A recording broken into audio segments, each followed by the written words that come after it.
Mhuri yeZimbabwe zvinoratidza kuti pakaipa, zvina kumira zvakanaka politics dzenyika yedu yeZimbabwe. Aiwa, mhuri yeZimbabwe, ndinokuudza kuti kana ungasati wasubscribe chibva wasubscribe, wolike utina on the bell icon.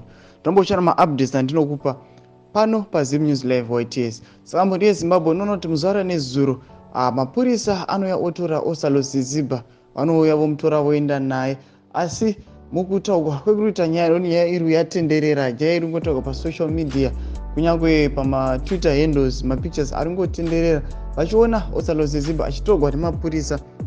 Zvinova zviri kushungurudza, zviri kunetsa vanhu veCCC kuti ko chii chava kuitika, chii chanetsa, nokuti Ostallos Siziba sezvamunoziva kuti ndiri called MP wemabhuku tafara weCCC akahwina but vakarekolewa naZengezo Chabangu ndobva vabviswa pachigaro. Sevamungoziva Zengezo Chabangu anozviri ndeinterim secretary general, asi mukutaura kwenyaya iyi mapurisa haasati anyatsa kutaura reason yaatorerwa, yaasungirwa Ostallos Siziba. Hapana clear reason kuti atorerwei. Saka mhuri yeZimbabwe ndo nyaya iri kunetsa vanhu veCCC kuti chii chanetsa, chii chiri kuitika, ZANU-PF yatanga here kana kuti chii chiri kuitika. Saka mhuri yeZimbabwe chimbotiudza kuti munoti kudii pamusoro penyaya iyi, nyaya yekutogwa kwaDeputy Spokesperson weCCC anongoya achitogwa nemapurisa. Pinai mucomment section medu mutiudze munoti kudii pamusoro penyaya iyi. Haiwa, muchilike, musubscribe nokutina on the bell icon.